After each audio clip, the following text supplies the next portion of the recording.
I don't want to wait too much longer, guys, so we'll go ahead and get started. If you guys in the back want to fill in these open seats, feel free. If you're comfortable, that's fine too. Okay, yeah, we're good. We're good, all right. You just want to be back by the coffee. I see how it is, all right. If you finish that coffee, you make another pot. That's how it works, all right. I got my eyes on you, all right. Okay, it won't take too long this morning, guys, but we're going to talk about winter driving and talk about safe vehicle towing and recovery. And then we'll get into loading and unloading heavy equipment, talk about the different types of chain binders, grades of chains, how many attachment points do you need when securing down your load, all this good stuff. So let's go ahead and get started. So we're going to talk about the winter driving stuff first. Now, obviously, it has been not much of a winter this year, kind of that El Nino year that they've been talking about. But it's important to know this stuff because when we do get those hard winters, that's when we're going to have incidents and accidents because people kind of forgot how to drive into winter. So winter driving safety kit, all right, some required things that we want to have in our vehicle all the time: snow brusher, scraper, a blanket, a first aid emergency kit, small shovel, kitty litter, jumper cables or a jumper pack, and a recovery strap. So I was down at a conference here, this was 6 months ago or so, and down in Lansing. And a guy had come in and said, hey, I got a dead battery. Anyone have a pair of jumper cables? And there was like 40 people in the room. And I was the only person to raise their hand. And I was like, really? Like, people just don't camera out. So that's important. Does a battery really give you an indication when it dies? No, it just, you go out and then click, click, click, click. That's it. And then it's just dead. That's how it works. So having that stuff can really help you. I even carry around a little jumper pack. You guys have seen those.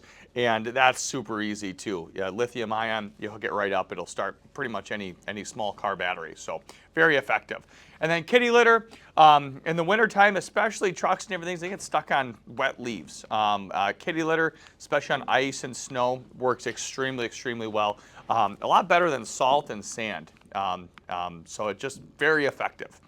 Recommended stuff: cooking pot, candle, lighter, non-perishable food items, extra medications, car phone charger, gloves. So especially if you're diabetic or different things, that's important. You get stuck in the middle of nowhere, something happens, those extra medications would be very important. Winter driving tips. So which part of the road freezes first? We're referring to the bridges and overpasses. Now, why is that, guys? Yeah, exactly. So a typical road's going to cool down from the top up, and it's going to slowly cool down. A bridge or an overpass, it cools from the top and the bottom. So it's going to cool down substantially quicker because of that. I remember when I went to Michigan State on that stretch down in between Gaylord and Grayling. There's a few overpasses in there, and there's some twisty turns in there. And then in the wintertime, there's always people in the ditch right there because they would have their cruise control on. It would be cold, and the road might be dry and good, and then you hit one of those overpasses, and what do you have? It's icy, and then you end up losing control. So really important. Bridges, overpasses, even like low-lying areas, shaded areas. This year, not so much, but last year, US 2 and 41 was closed down a lot because of all the snow and different things that kind of came up out of Lake Michigan and the wet and the water, and then dropped onto the road, made a very slick, icy surface. What's that stretch in between Munising and Marquette? Yeah, 28. There you go. That gets closed down quite often too. Same type of thing. Northwest winds coming down. So really want to pay attention to that stuff. Make sure the windshield washer fluid is topped off and have good wiper blades. That's important. So in the winter, would you want to use this stuff? No? Why not, Ronnie? I mean, it's got the bug remover, the Rain-X. That's some good stuff. Yeah, until it freezes. Until it freezes, exactly. See the positive 32? You're just asking for a big potential problem there. Deft touch on primary controls because the locked or spinning wheel always leads. Your brake, gas, and your steering wheel. What they mean there is a light touch, especially on icy, snow-covered roads. We never want to stomp on the brake, stomp on the gas, nothing like that. Use primary controls separately on winter roads, and then check your spare tire and condition. So, show of hands, how many people have checked their spare tire? Make sure it's properly inflated here recently. There you go. There's a couple in the class. Yeah, but not very many. Not very many. So that's something that it should be part of kind of your routine thing when you check that stuff. There was a lady, this was last year, driving home from work, and she was outside changing a tire, and she had gotten the spare out. I had stopped to see if I can help, and the spare was completely flat. So how does your spare tire help if it's flat? No, not really. It's kind of, it's if you drive slow, it kind of defeats that purpose a little bit. All right, so check that tire condition and inflation. Like I said, your spare's no good if it's flat, for sure. Avoid distraction when driving in the winter. No drinking, no eating, focus on driving and braking early. Increase your following distance, yes. Be aware at intersections, start braking early, then creep up to where you want to stop, yes. Don't run your vehicle below a half tank. Why is that? What's the big deal there? Yeah, moisture, absolutely. So, of course, if you get stranded, you can idle that vehicle and get by. But the other thing is that moisture. Whether it's trucks, heavy equipment, your cars, there's a return line that brings unburnt fuel back to your fuel tank. And so what happens over time is it slowly actually heats up that fuel tank. Well, say you have a quarter full of fuel and you got 3/4 empty, you stop for the night, what's going to happen on the inside of that fuel tank? It's going to condensate, exactly, which means it's the equivalent of taking this water bottle and just dumping water into your fuel, What's that? That wasn't me. That was you. All right. You know how to put a top on? All right. Unbelievable. All right. Sorry about that, Jonah. Save that for later. All right. So that's the equivalent of literally dumping water right into your fuel. It's a bad idea, and especially like diesel. Diesel freezes at 15 degrees. So it gets really cold like that. It's going to gel up, and so when you hear about gelling, that's actually what happens is the fuel actually starts to freeze, and then you have to put additives in and different things. Well, you can avoid that from happening just by keeping your fuel tank relatively full. It's going to stop that from happening, and it's going to stop that condensation from happening. Yes? Besides it freezing, does it do long-term damage to your car? I ask because I do that all the time. Wondering what I've done. It's not good for it. It's not good for it. So it's no different. Like they recommend every month or 2 months, put a can of heat in your fuel. Gasoline, not just diesel. Well, that is for gasoline. That's for gasoline. Yeah, and that takes the moisture, the water out. Because otherwise that water gets in there and it's gonna, water is going to kind of dry rot those seals. It's gonna mess with your injectors. It's just not good for stuff. It can rust. It can rust things from the inside out. So yeah, you don't want water in your system at all. So yeah, I mean, is it gonna do long-term damage? It's gonna be more of an issue, or like your fuel filter can get more plugged up and stuff. So yeah, it's just a good idea not to keep it below a half tank. You know what I mean? And of course that's gonna happen, but you know what I mean. Regularly, especially in the wintertime, we want to keep it full. Yeah. If visibility is poor, turn your flashers on. Yeah, we talked about this throughout the CDL class quite a bit. If you got a hard time seeing the vehicle in front of you, chances are the guy behind you has a hard time seeing you. Turn those flashers on. And then don't use your cruise control in the ice and snow. That makes sense as well. It can cause you to skid and lose control. Use the snow brush or scraper to brush all the snow off your vehicle, including your brake lights and your tail lights. So, you know what, Jake, you didn't do a bad job, but you missed a little chunk up there, all right? So you can imagine if that were to pop off and poor Gracie's driving behind you, and what is she going to do, So we're going to brush it all off. But I think overall I did a halfway decent job. Not too shabby. Yeah. All right, cars and trucks only do 3 things: stop, go, and turn. Can't expect a car to do something that it's not designed to do. Underinflated tires are the #1 cause of blowouts. So this is true even in the wintertime. And is there any correlation between temperature and PSI in a tire? There, yes. And what is that? Because in the winter it contracts, in the summer it expands. Exactly. So in the winter it contracts, in the summer it expands. So is there something true about you got to take your summer air out and put your winter air in? Yes. Yeah, a little bit. Yeah, so they say for every 10 PSI, or for every 10 degrees, you're going to lose 1 PSI. So you check your tire pressure in the middle of summer, 80 degrees, and they're good, perfect. You check them in the middle of winter when it's negative 20 degrees. What's going to be the PSI difference? From 80 to negative 20?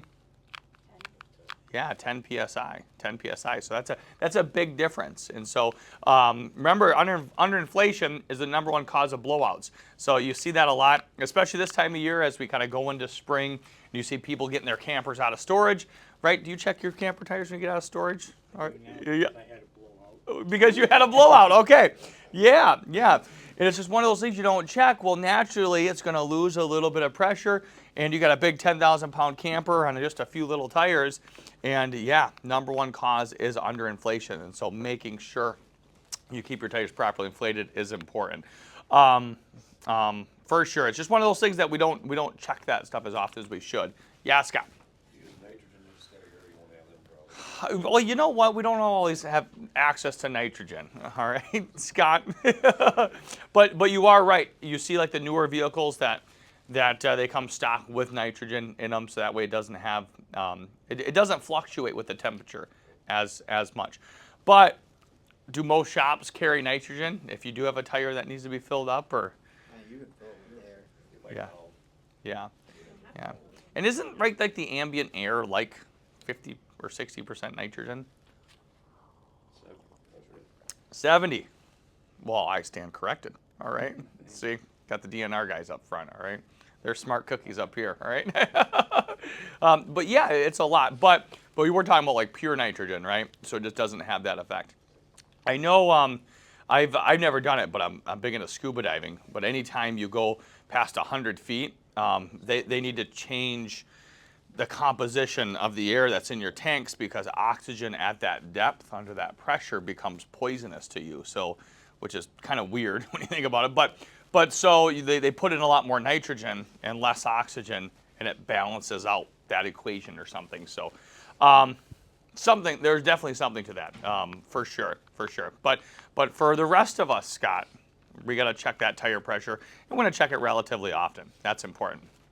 #1 thing you can do on icy roads is slow down and allow shift extra time. Yes. When we do this training for teens, this is part of the teen winter driving course that the school puts on. This is something we talk about. You know, you shouldn't be waking up at the same time in the winter as you do this summer. Why? Because you might have to scrape your windows. You probably are going to let your vehicle warm up a little bit. You want to make sure to get all the snow and ice off of it.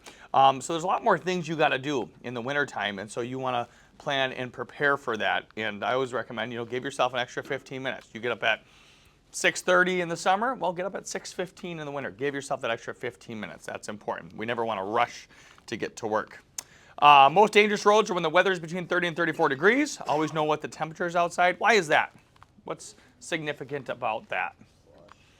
Yeah, you get the slush. That's when water becomes ice, and that's when ice will start to melt a little bit, and you get that real watery, icy mixture, and so that can become very dangerous. I remember when I went to Michigan State traveling north, it would be like 34, 35 in the winter in Lansing. As you got farther north, it would go to 33, 32, and if it was raining, it would go from like rain to sleet to like a freezing rain and then to a snow, and you could literally see it change the farther north that you went. So saw that numerous times. So really pay attention, know what the weather is outside. That's important.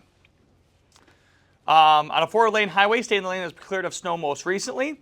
Avoid changing lanes because of potential loss of control when driving over built-up snow in between lanes. 2 hands on the steering wheel, position them at 3 and 9. So especially for the state test for the CDL guys, we're going to have 2 hands on the steering wheel. That's important, unless we're doing something important with that other hand, like grabbing a gear or adjusting the defroster or something along those lines. If a tire blowout or when navigating uneven ground, grip the steering wheel firmly, yes. And then following distance, we need 3 to 4 seconds on dry pavement and 8 to 10 seconds on slippery roads. That's a good rule of thumb. Little bum barbs, come on over. We got a chair right here, Come on up. You guys are good. You guys are good. Come on in, stay a while.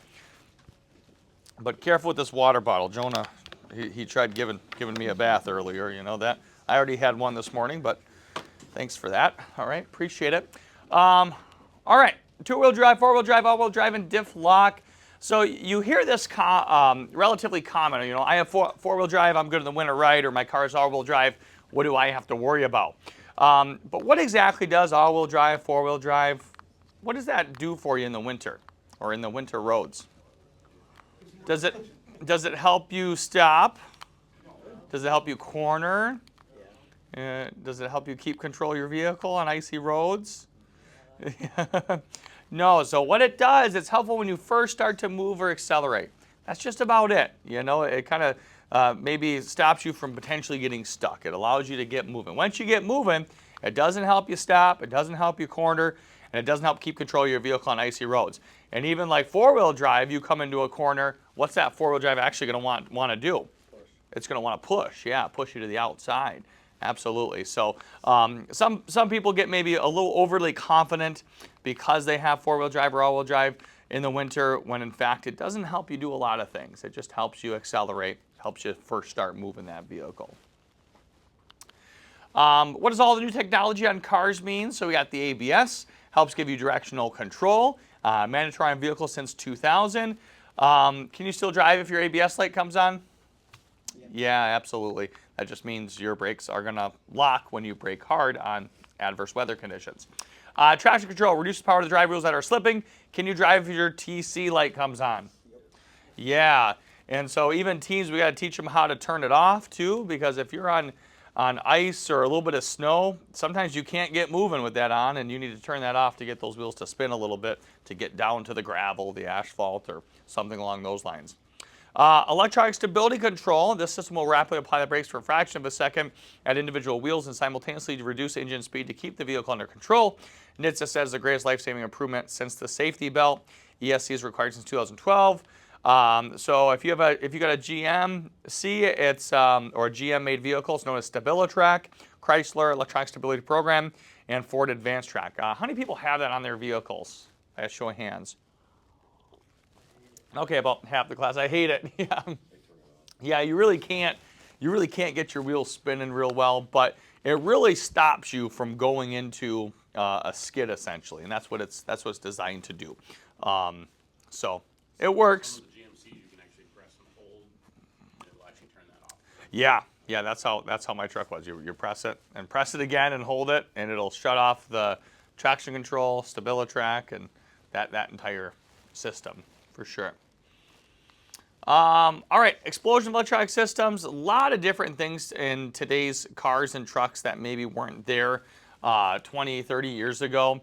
From collision avoidance, auto distance cruise control, rain sensing automatic wipers, airbags, engine and emissions management, continuously variable transmission, lane departure warning, security systems, multi-zone automatic climate controls, low tire pressure, ABS, active suspension, traction control, vehicle stability.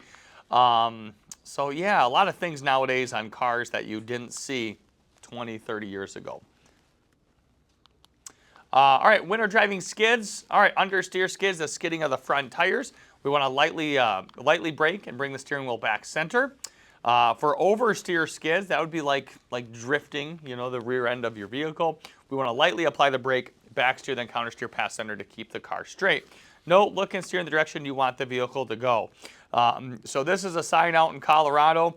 They literally said, know how to recover from a skid, slippery when wet. So that's important. You want to know what you need to do in the event of your vehicle starts skidding on you. All right, so we got the wheel spin skid. Which electronic system takes care of this for the most part? Yeah, someone say traction control. Yeah, that'll stop your wheels from spinning. Wheel lockup, which electronic system takes care of that? Stop your wheels from locking up. Yep, ABS, your anti-lock braking system. Understeer skid, this is you come into a corner too hot and it's icy or snowy, you go to turn, what's going to happen? You're going to continue a straight line, yeah. Oversteer skid, that rear end has less traction now. The rear end starts to swing out. What system helps take care of this? That's that ESP that we talked about, the StabiliTrak, yeah, electronic stability program. So, like I said, it'll stop your wheels from continuing to spin like that and keep you under control. So a lot of people are good at correcting the oversteer skid, not so good at correcting the counter skid, the fishtailing. So if it swings to the left, it's important. It's going to swing back to the right, and so we got to be able to correct it. But once again, your electronic stability control is going to help alleviate that skid as well. All right, winter tires. Are they worth it? Well, This year we haven't really had a winter, so maybe not worth it this year. But I will tell you guys from you know, a lot of people like to put winter tires on in the wintertime and take them off in the spring, which is absolutely fine. And this is why they do it, is because of this right here. So snowy pavement, winter tires, you're going to have a stopping distance at 55 miles an hour at about 310 feet, 60 miles an hour, excuse me, 310 feet. Snowy pavement, all-season tires, that same exact situation, just with all-season tires, it's the only difference, 668 feet to bring the vehicle to a stop. So that's the difference between a football field and over 2 football fields, right? So if you're in a climate that gets snow for many months in the wintertime, it's typically a good idea to put winter tires on because of this, because you're going to have over double the stopping distance than you would otherwise without winter tires. And it really comes down to the tread compound in that winter tire compared to an all-season tire. So all-season tire, normal traction for a wide variety of conditions. Tread compound stiffens as temperatures drop, made for dry and wet conditions. So that, you know, it doesn't say anything about snow, slush, ice, nothing like that. Winter tires are designed with a rubber compound that remains flexible in snowy and icy conditions. Traction optimized with deeper grooves and sharp regular edges. Tread compound remains flexible in temperatures below 45 degrees, designed to grip snow, slush, and ice. So once again, as that tread compound remains flexible and doesn't stiffen, doesn't harden, it's gonna be able to get a lot more traction on ice, snow, and different things like that. So like I said, it's one of those things, they are worth it, but if you don't put them on, and don't get me wrong, on my car I have all-season tires. But I know if it's icy or snowy out, I'm going to have double the stopping distance of the same vehicle with winter tires. So that just means I have to be more defensive with how I drive and everything else. But it's going to be up to you at the end of the day. Surface coefficient of friction. So this talks about kind of what is that friction between your tire and the actual road surface. So under dry conditions, you have about a 0.7. Wet, you have about a 0.4, so it drops significantly. Snowy, 0.2, and icy, 0.1. So you can see not all weather conditions are created equal. It does change. See here, a racing tire, so those that are into NASCAR, under dry conditions, a 0.9, so almost 100% traction. But what happens if it just starts to drizzle a little bit on the racetrack? Yeah, they shut it right down, right? Shut it right down, bring out the big dryers, or they postpone races. I think they just had to do that with the Daytona 500 here recently. I saw, because a little bit of rain, and they shut it right down. Because when it gets wet, it goes from a 0.9 to a 0.1. Literally, almost no traction whatsoever. The same as a regular treaded tire on ice. So very, very little traction, to say the least. Let's see here. Note, a wax ski on snow has a coefficient of friction of 0.05. So obviously, if for the skiers and snowboarders in the room, you know that there's not a lot of friction between your skis and the hill. So like I said, 0.05 is that measurement.